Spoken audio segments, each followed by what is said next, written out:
பர்திமேயு சுவிசேஷ ஊழியங்கள் வழங்கும் நற்செய்தி நேரம். தேவ செய்தி பாஸ்டர் ஆர். அகஸ்டின்.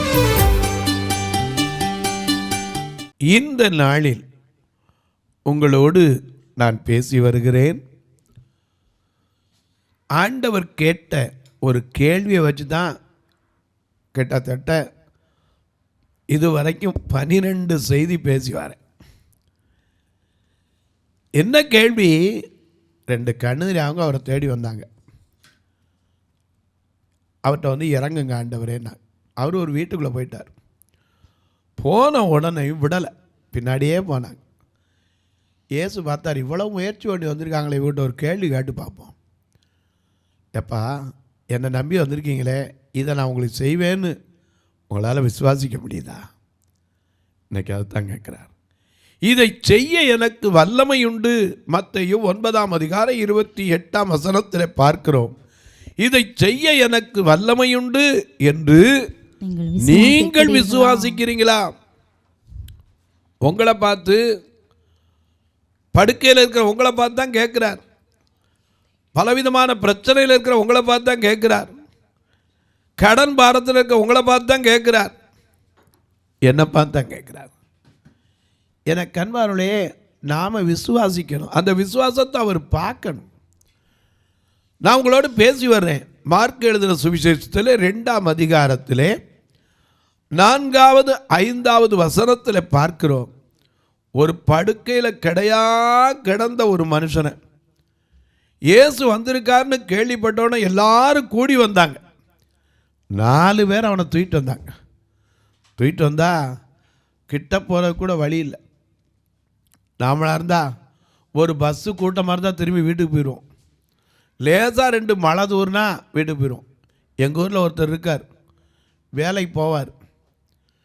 காலையில் கரெக்டாக எழுந்திரிச்சு வேகமாக போவார். ஏதாவது ஒரு சாக்கு சொல்லிட்டு திரும்பி வந்துடுவார். அவர் ஒய்ஃபு தினம் வந்து சொல்லும், பிரதர் இவர் கொஞ்சம் புத்தி சொல்லுங்க ஐயா. ஏதாவது ஒரு சாக்கு சொல்லி வீட்டுக்கு வந்து திரும்பி படுத்துறார். எனக்கு அன்பானவர்களே, கிட்டையே போக முடியாது, அந்த அளவுக்கு கூட்டம் இருக்குது.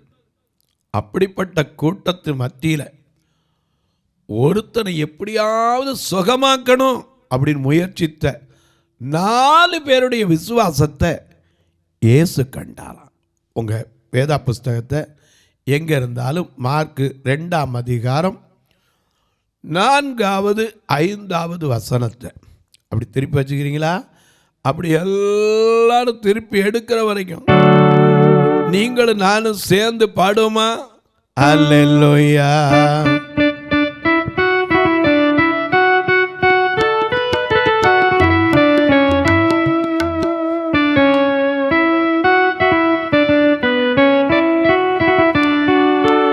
எல்லாம் பாடுமா? பாடி துதி மனமே பரனை கொண்டாடி துதி தினமே. பாடி துதி மனமே பரனை கொண்டாடி துதி தினமே. பரனை கொண்டாடி துதி தினமே.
சந்தோஷத்திற்காக மனிதர்களாகின சந்தோஷத்திற்காக பாடி துதி மனமே பரணி கொண்டாடி துதி தினமே பரணி கொண்டாடி துதி தினமே.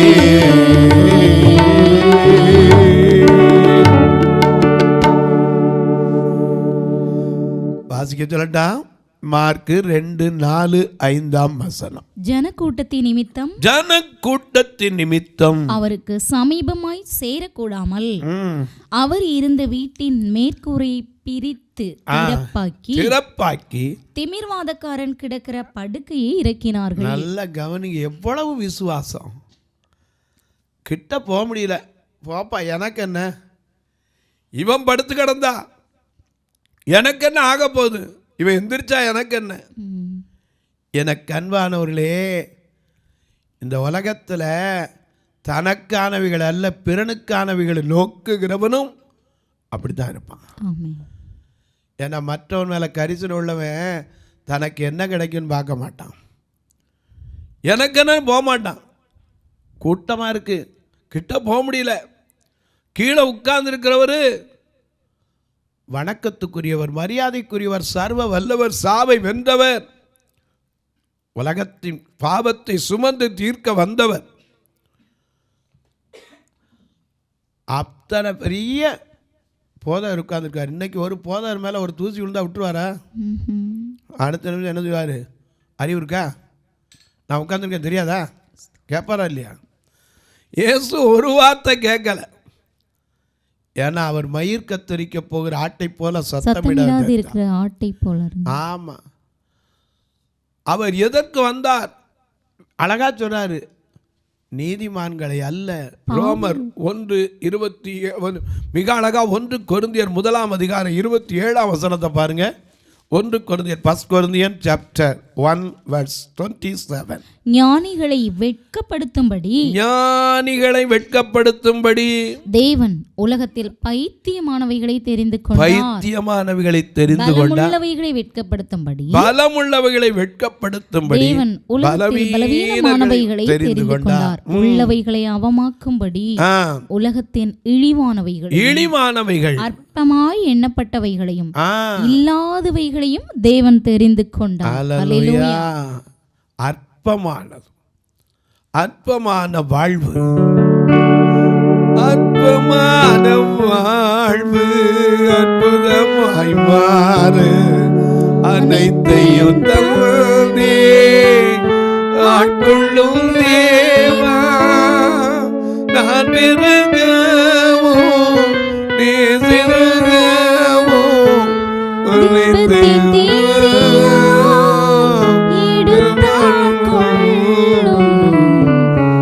கல்வாரி ஸ்ரீகம் கரைந்திடும் கல்வனமாகி கரைந்தோடச் செய்யும் கல்வாரி ஸ்ரீகம். அற்பமான வாழ்வை அற்புதமாய் மாற்றுகிறவர், இழிவானவைகளை தெரிந்து கொள்ளுகிறவர். ஹல்லேலூயா. இன்னைக்கு நம்மள அந்த நாள் நடக்க முடியாதவன், நாரி போனவன், இவனை கொண்டு போய் என்ன செய்ய முடியும்? அந்த இயேசுவின் சிந்தை அவங்களுக்குள்ள வந்ததுனால அவர் மேலே ஒரு தூசி விடாமல் அந்த கட்டில் வெயிட்டையும் தூக்கி நாமளை அந்த கயர் வச்சு அளந்து பார்த்துட்டு வந்தால் இருக்க முடியும். எப்படி கரெக்டாக அதை செஞ்சாங்க அதான் என்னால் இமேஜின் பண்ணி பார்க்கவே முடியல. கட்டில் கரெக்டாக போகணும், ஆனால் அவருக்கு நேராக போய் இறங்கணும். ஆனால் இவனும் கீழே விழுந்துடக்கூடாது. ஏன்னா இவனை ஒரு ஆள் பிடிச்சிக்கிட்டா மேலே உட்காந்துருந்துக்க முடியாது. 4 பேர் 4 மூலையிலேருந்து இறக்கணும். மேலே ஏறி நிற்கிறவங்க அங்கே இடம் வேணும், பிரித்த இடத்துல. அப்படி அற்புதமாக இறக்கி அந்த கட்டில் கொண்டாங்க. வாசிக்க பார்ப்போம் 5 வசனத்தை திரும்ப. இயேசு அவர்கள் விசுவாசத்தை கண்டு திமிர்வாதக்காரனை நோக்கி, மகனே உன் பாவங்கள் உனக்கு மன்னிக்கப்பட்டது.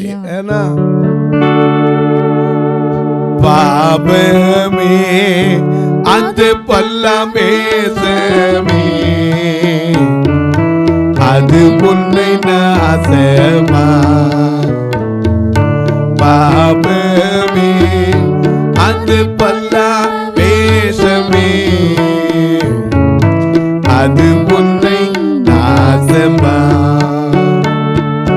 போகச் செய்யும் மிகச் செய்யும் எந்த காலம் போகச் செய்யும் மிகச் செய்யும் எந்த காலம் பாடுமே இயேசு பாதம் சேருமே பரில் பாவம்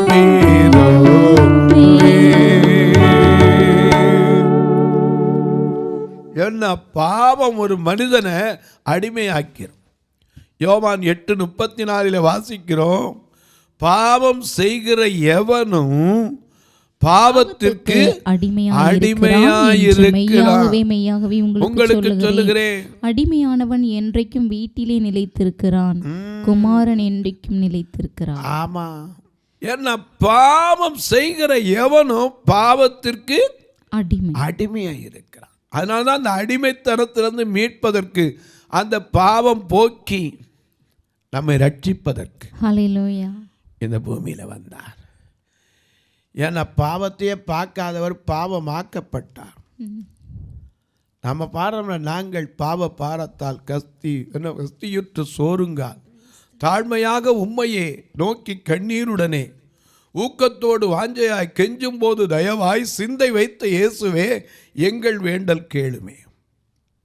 மோட்சத்தை நீர் விட்டதும் மாந்தராய் பிறந்ததும் ஏழையாய் வளர்ந்ததும் உற்ற பசி தாகமும் சாவை வென்ற சத்துவம் பரமேறும் அற்புதம் நம்பினோர்க்கு ரட்சிப்பை ஈயும் அன்பின் வல்லமை.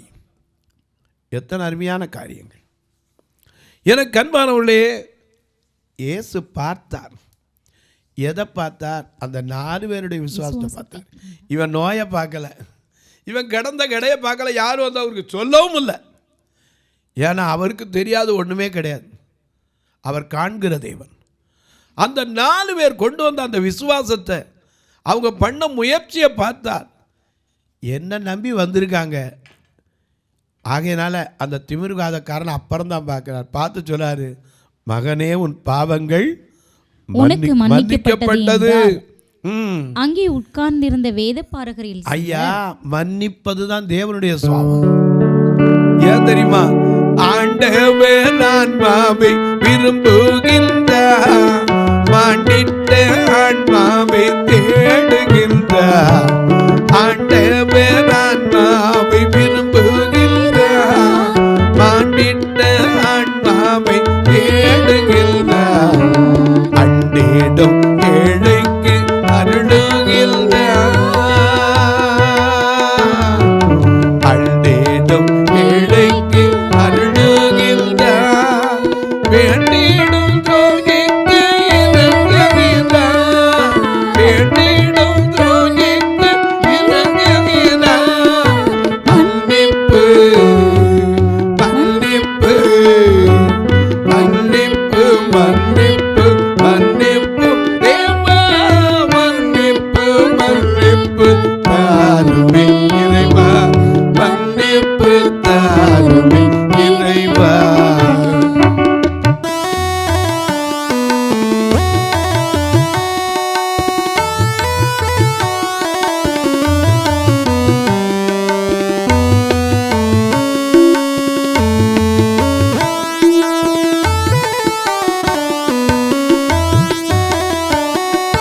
குற்றங்கள் இல்லையே என்று சொன்னார், நம்மை நாமே மாற்றி நலிந்திடுவோம். குற்றங்கள் இல்லையே என்று சொன்னார், நம்மை நாமே மாற்றி நலிந்திடுவோம். குற்றத்தை அவரிடத்தில் எடுத்துரைத்தார், குற்றத்தை அவரிடத்தில் எடுத்துரைத்தார்.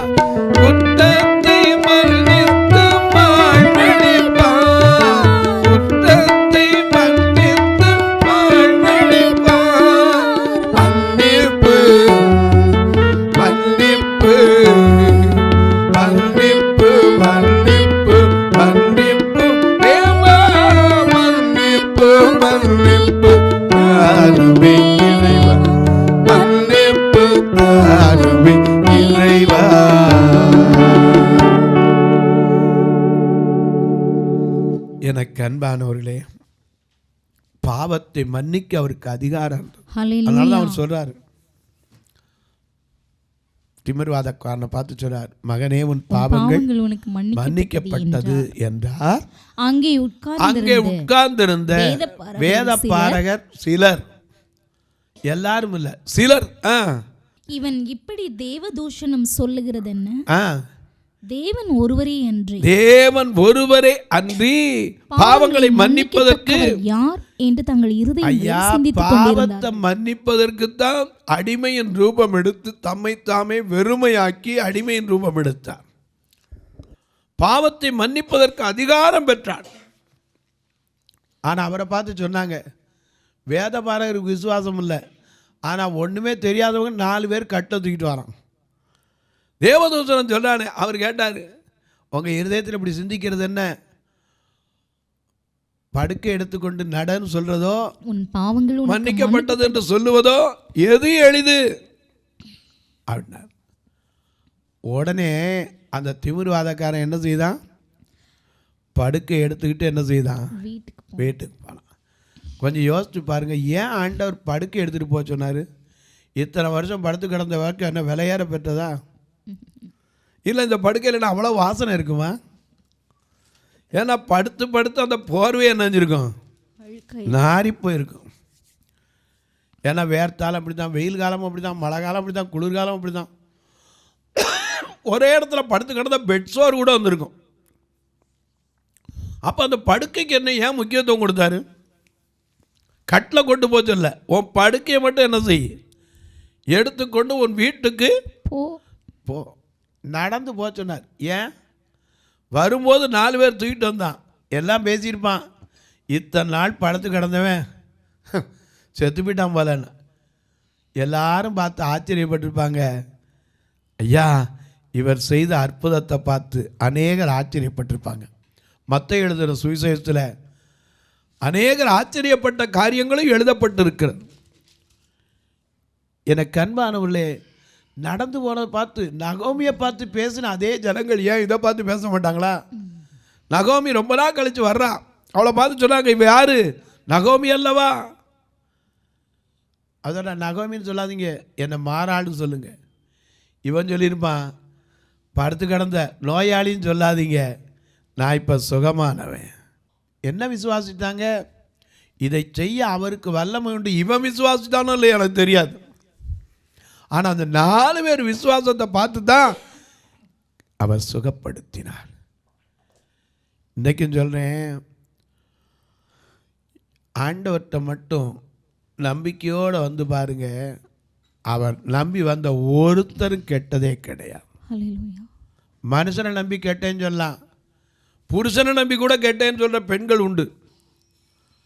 இவரை கல்யாணம் பண்ணாமனால தாங்க நான் கெட்டு போனேன்பாங்க. ஆனால் ஆண்டவரை நம்பி கெட்டவன் யாரும் இல்லையே. ஏன்னா அவர் நம்பிக்கையை உறுதிப்படுத்துகிற தேவன். அதனால தான் எரேமியா சொல்றார் 17:7, கர்த்தர் மேல் நம்பிக்கை வைத்து கர்த்தரையே தன்னம்பிக்கையாய் மனுஷன் பாக்கியம். ஏன்னா நம்ம அதனால தான் பாருங்க, கர்த்தரையே துதிப்பே, காலமெல்லாம் துதிப்பே, கர்த்தரையே துதிப்பே, காலமெல்லாம் துதிப்பே, வல்லவர் நல்லவர் கிருபை உள்ளவர் என்றே பாடுவேன், வல்லவர் நல்லவர் கிருபை உள்ளவர் என்றே பாடுவேன், கர்த்தரையே துதிப்பே, காலமெல்லாம் துதிப்பே, கர்த்தரையே துதிப்பே, காலமெல்லாம் துதிப்பே. வல்லவர் நல்லவர், வல்லமையுள்ளவர், வார்த்தையில் உண்மையுள்ளவர். ஏன்னா அவர் என்ன வார்த்தை சொல்லியிருந்தாரு? எரேமியா 33:6, நான் அவர்களை குணமாக்கி நான் அவர்களுக்கு ஆரோக்கியமும் வரப்பண்ணி அவர்களை குணமாக்கி. முதலாவது சௌக்கியம் இருக்கணும், ஆரோக்கியம் இருக்கணும். அதனால தான் சொல்கிறார், நான் அவர்களுக்கு சௌக்கியமும் ஆரோக்கியமும் வரப்பண்றது மட்டுமல்ல, அது தற்காலிகமாக இருந்துடக்கூடாது, குணமாக்கி அவர்களுக்கு பரிபூரண சமாதானத்தையும் சத்தியத்தையும் வெளிப்படுத்துவேன். ஆமென். ஆண்டவர் சொன்னார், அதை செஞ்சிருவார், குணமாக்குவார். நம்பி தூக்கிட்டு வந்தவங்களுக்கு அவன் நடந்து போகும்போது எத்தனை சந்தோஷத்தோடு போயிருப்பான். கொஞ்சம் கற்பனை பண்ணி பாருங்க. நான் இனிமேல் எந்திரிப்பேனான்னு நினச்சேனே, இதுதான் என் வாழ்க்கைன்னு நினச்சேனே, இனிமேல் இந்த கட்டில் தான் என் வாழ்க்கையா, இப்படியே தான் படுத்துருவனா, எத்தனை வேதனைப்பட்டிருந்தேன். அவன் நல்லவர் ஐயா. அவன் சொல்லிட்டு போயிருப்பான், நான் இதில் நடக்குமான்னு நினச்சையா, இனிமேல் எந்திரிப்பனான்னு நினச்சையா, இனிமேல் என் கையும் காலம் அசைக்க முடியுமான்னு நினச்சேன். எப்படி நடந்து போகிறேன், நான் தான் நடந்து போகிறேனா. அநேகர் பார்த்து சொல்லியிருப்பான், இவனா படுத்து கிடந்தவன், இவனா நொண்டியாக இருந்தவன், இவனா கை கால் விளங்காமல் இருந்தவன், எப்படியா நடந்தது. இயேசு வந்தார், அவனை குணமாக்கினார். சுற்றி இருந்தவங்க அப்போ எல்லா வியாதிக்காரையும் சும்மாக்குவாரா? இதை செய்ய எனக்கு வல்லமை உண்டு என்று விசுவாசிக்கிறீர்களா? தொலைக்காட்சியில் பார்க்கிறேன் அன்பு மக்களே. இந்த நிகழ்ச்சியை நாள்தோறும் பார்க்குறீங்க, கேட்குறீங்க, பரவசம் அடைகிறீங்க. ரொம்ப நல்லது. கேட்குறதோடு விட்டுறாதீங்க, ஒரு வார்த்தை ஜெபம் பண்ணுங்க. எதுக்கு? இந்த நிகழ்ச்சி தினம் வர்றதுக்கு பொருளாதார தேவை சந்திக்கப்படணும். நீங்கள் கேட்கலாம், எவ்வளோ பிரதர் ரெக்கார்டிங்கை சேர்த்து ஒரு நாளைக்கு 5000 ரூபா? அடே அப்பா அப்படிம்பிங்க. ஆண்டவருக்கு இது லேசான காரியம். எனக்கு அன்பானுடைய மழை பெய்யும்போது சின்ன சின்ன துளியாக தான் விழுகுது, ஆனால் அது பெரிய வெள்ளமாக ஓடுது. ஆண்டவர் உங்கள் மனசில் நான் ஒரு 200 ரூபா காணிக்க செய்யணும், இப்படி 10 பேர் சேரும்போது 2000 ரூபா. ஆண்டவர் எழுப்பி தர விதமே வித்தியாசங்க. நீங்கள் இதற்காக ஜெபம் பண்ணுங்க. அது மட்டும் இல்லை, எங்கள் சபை திருநெல்வேலி மதுரையிலும் இருக்குது, வந்து பாருங்கள். 2 கண்ணும் தெரியாதவங்க விதவை தாய்மார்கள் எத்தனையோ பேர் வந்து உட்கார்றாங்க. பார்த்தீங்கன்னா அவங்கள பார்த்தாலே ஐயோ, ஒரு நல்ல புடவை கூட கட்டியிருக்க மாட்டாங்க. இப்படிப்பட்டவர்களும் ரட்சிக்கப்படணும். ஆத்மா விலையேற பெற்றது. இவங்கள ஒரு நாள் கூட நான் சாப்பிடாமல் அனுப்புனதே இல்லை. மதுரையிலலாம் ஒரு வாரத்தில் ஒரு குடும்பத்துக்கு 4 கிலோ அரிசி கொடுத்து அனுப்புகிறோம். 4 வாரம் என்னாச்சுன்னு பாருங்க. இதில் ஒரு 2வது முதல் வாரத்தில் கடுகு ஜீரகம் மிளகு கூட கொடுத்து அனுப்புவோம், வெந்தயமாக கொண்டு. ரங்கநாதன் ஒருத்தர் பொள்ளாச்சியில் இருக்கார், இன்றைக்கும் கொடுத்துக்கிட்டு இருக்கார். மாதம் அவர் 10 கிலோ ஜீரகம், பெருஞ்சீரகம், சின்ன சீரகம், வெந்தயம், கடுகு, இன்னும் சொல்லப்போனால் பொரிகடலை, மல்லி எல்லாத்தையும் அனுப்புவார். இத்தனையும் ஆளுக்கு கொஞ்சம் கொஞ்சம் பாக்கெட் போட்டு 10-100 பேருக்கு அங்கே கொஞ்சம் பேர் இங்கே கொஞ்சம் பேர் கொடுத்துக்கிட்டார். நீங்களும் ஒருவேளை தொழில் செய்கிறவங்க தான் இப்படிப்பட்ட காரியத்திற்கு கர்த்தர் உங்களை ஏவினால் கட்டாயம் இல்லை, உதவலாம். அது மட்டும் இல்லை, எப்படி பிரதர் தொடர்பு கொள்வது, என்ன உதவி தேவை எங்களுக்கு தெரியாதே, கேளுங்க சொல்கிறேன். எத்தனையோ கட்டுமானம் பண்ணி நிற்குது. பார்வையற்றோருக்கு சொல்லப்போனால் ஒரு ஊன்றுகோல் கொடுக்க கூட ஒரு கம்பு கொடுக்கறது. நீங்கள் நினைக்கலாம் ஒரு கம்பு வச்சா 10 வருஷம் இருக்குமா, 1 மாதம் இருக்கிறதே பெரிய பாடு. இன்றைக்கி இருக்கிற வாகன நெருக்கடியில் எப்போ வந்து கேட்டாலும் கண்ணை கொடுக்க முடியாது, கம்பு வச்சுருக்கணும். ஒரு ஊன்றுகோல் 200 ரூபா தான். நல்ல ஊன்றுகோல் வாங்க போனால் 340 ரூபா வந்துடுது. முந்தா நாள் கூட சென்னையிலேருந்து ஒருத்தர் சொன்னார், பிரதர் ரொம்ப ஸ்ட்ராங்கான ஊன்றுகோல் போட்டுக்கா 340 ரூபா. நான் சொன்னது 200 ரூபா கொடுக்குறதுக்கு எனக்கு பெரிய பாடாக இருக்குன்னு. ஆண்டவர் ஏவினா நீங்களும் கொடுக்கலாம். ஏன் ஒரு ஃபியூனரல் ஃபண்டு பார்வையற்றோர் மரித்தா அடக்கம் பண்ணுறதுக்கு, ஒரு பார்வையற்ற சகோதர சகோதரிகளை திருமணம் செய்வதற்கு உதவலாம், அவருடைய பிள்ளைகளுக்கு கல்விக்கு உதவலாம். ஆலயத்தில் நீ எத்தனையோ அறை கட்டப்படாமல் இருக்குது, இவைகளுக்கு உதவலாம். மதுரையில் இருக்க ஆலயத்தில் 20 வருஷம் ஆச்சு, ஓடு கூட மாற்றப்படாமல் இருக்குது. அதுக்கு சென்ட்ரிங் போடக்கு 6 லட்சம் ரூபா கத்தை தான் எழுப்பி தரணும்.